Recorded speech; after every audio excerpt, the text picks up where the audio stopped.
Alors, bienvenue. Le Geneva Press Club is pleased to host you. Français, je ne suis pas très à l'aise en anglais, mais vous pourrez parler ensuite en anglais avec les orateurs reprises tout à l'heure. This is basically giving the violations by company.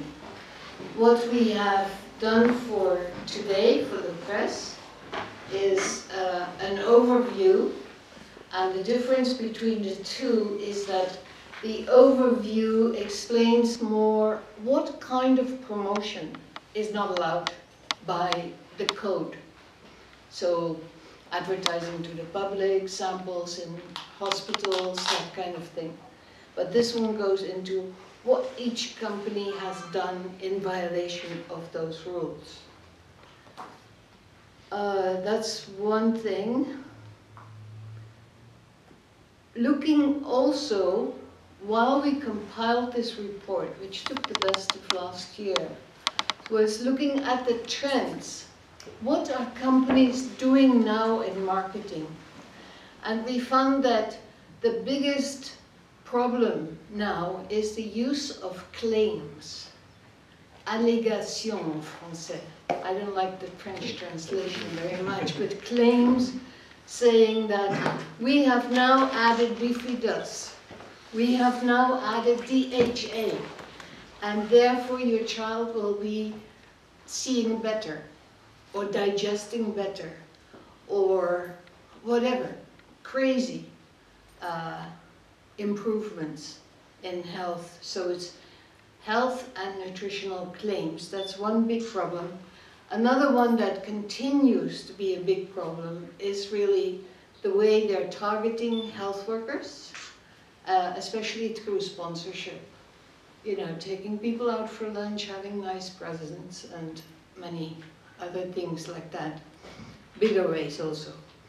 One third and final trend that we found was the use of social marketing.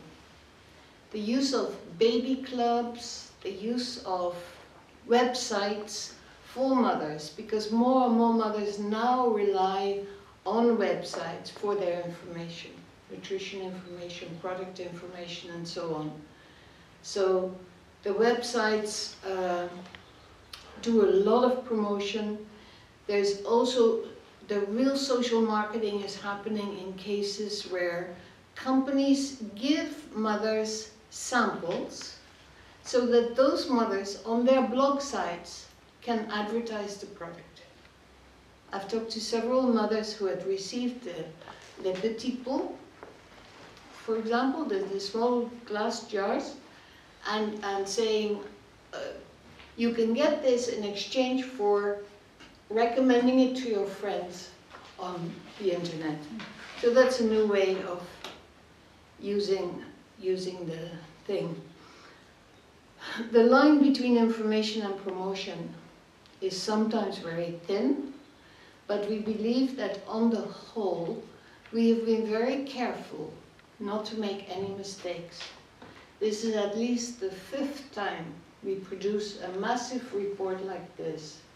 We know that if we make one little mistake, 20 lawyers will be after us. In the past 5 editions, nothing has happened.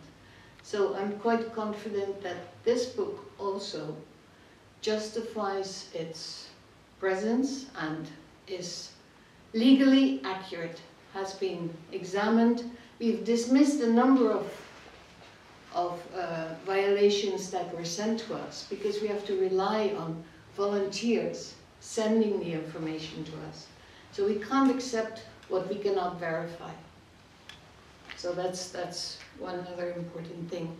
Maybe to finalize, just one little, I like this quote, and this, by the way, is a kind of an annex to this, to the 22 companies that are in here. We've recently done an annex about a company in New Zealand. And one thing that strikes is the Minister of Economics in New Zealand, Economic Affairs, I need glasses. Anyway, it says, he said over the radio, a kilo of infant formula is worth 10 times the value of a kilo of powdered milk, of milk powder. So it's obvious which product New Zealand should be selling. So that's for the biggest company in New Zealand. But I think that this is valid for any company anywhere.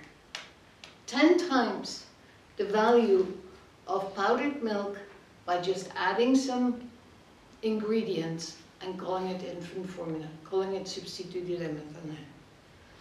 Then you can make your sale, you can make your profits, and basically that is what drives the violations of the international code.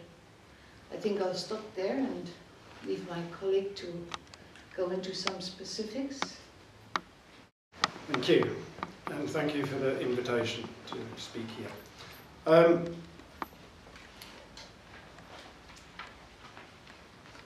I think it's important to make the point that we're not talking about allegations of what the companies are doing. The report and the summary that you have is the company's own materials. It's their products labels. You can see what the companies are actually doing on the ground. It's not just us saying, oh, they're breaking the rules. You can see what they're actually doing. And when we see that the companies are violating the marketing requirements so blatantly and so systematically, the inevitable questions are, how can they get away with it, and how can we stop them? Now, the truth is that in many countries, they cannot get away with it. Nearly 70 countries have implemented many of the provisions of the International Code of Marketing of Breast Milk Substitutes and the subsequent resolutions of the World Health Assembly in legislation. In countries such as Brazil, which has particularly strong and well-enforced legislation, you don't find the violations that are commonplace elsewhere. And partly because of this, the median breastfeeding duration has increased from 3 months in Brazil in the early 1980s to over 10 months today. So breastfeeding rates are improving. And that is the issue for the companies. Companies are competing with breastfeeding, and if breastfeeding rates improve, they lose sales. So we see them targeting mothers and pregnant women, and increasingly trying to link with education systems, as well as trying to co-opt health workers. The companies may say they support breastfeeding, and they put the required breastfeeding is best for babies warning onto labels, which they have to do, but they carry on with the strategies which are documented in the reports, and they intend to continue with those strategies. We're also wanting to protect babies who are fed on formula, and companies are reluctant to be honest about the risks of formula feeding. For example, failing to warn on labels of powdered formula that powdered formula is not a sterile product, and providing information on simple steps to reduce those risks. They're not providing that information, and that's something they should do. In the UK, where I'm from, they are forced to do it. Where they're not forced to, they don't want to admit to these risks.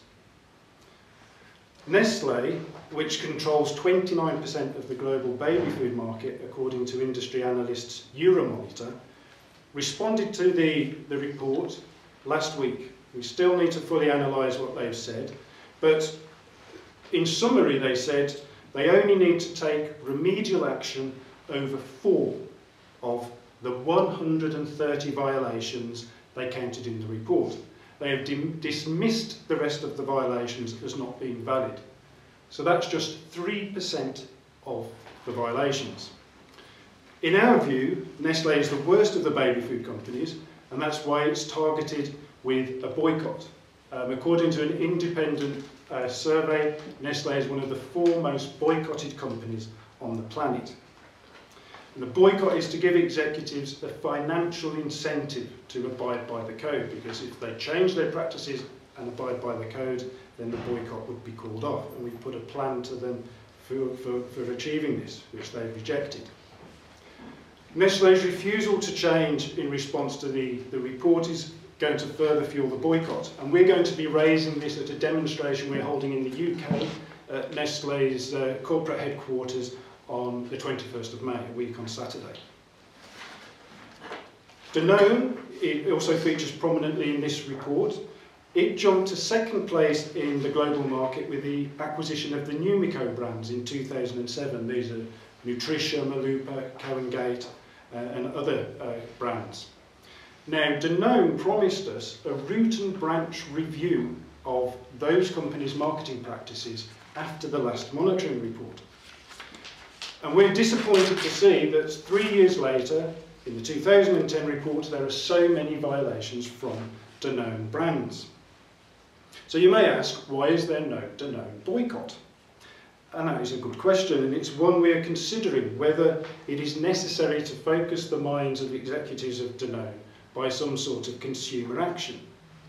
However, they did promise this root and branch review, and in response to this report, Danone have told us that the action that they have put in place will account for 50% of the violations in their profile.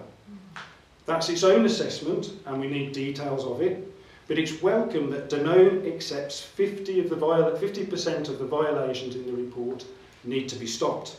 Against 3% in the Nestlé investigation. Exactly, it's a clear contrast to Nestlé, but it should still be 100%, and that's what we're looking for.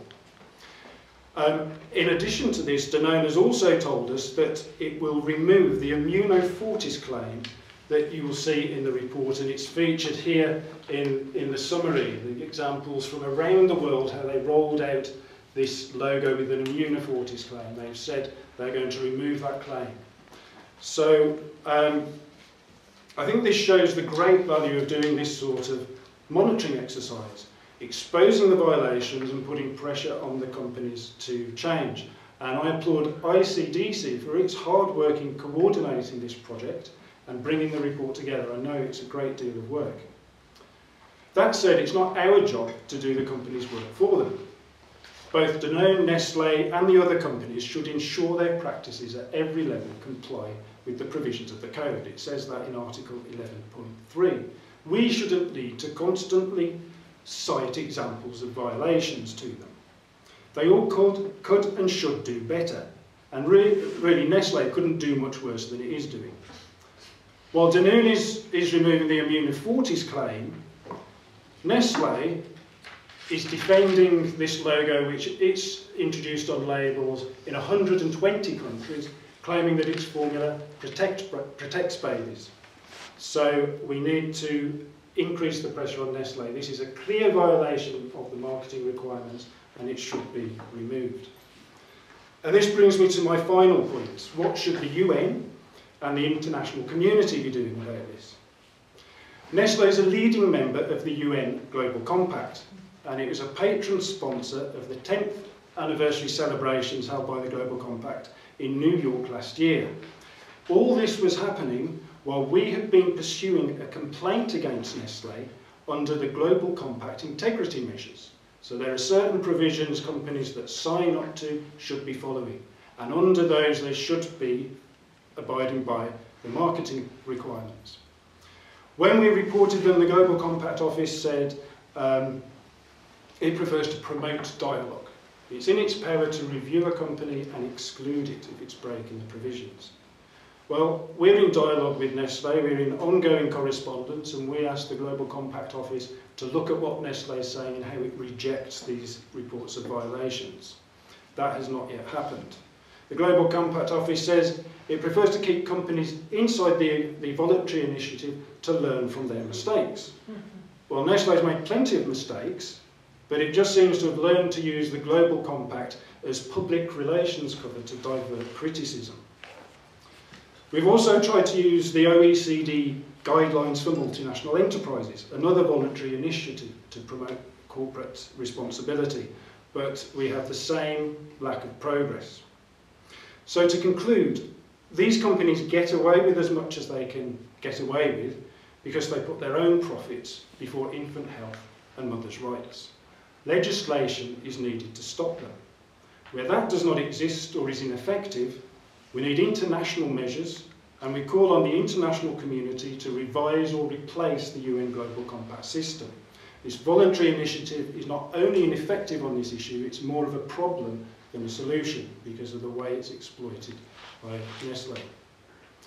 So it leaves us as civil society to expose malpractices in the Breaking the Rules report and to bring pressure on the companies through campaigns such as the Nestlé boycott. And of course the media also has a very important role to play in this by looking at what companies are actually doing on the ground, not just what they say they do, exposing the violations and questioning executives and policymakers on what action they will take. Thank you.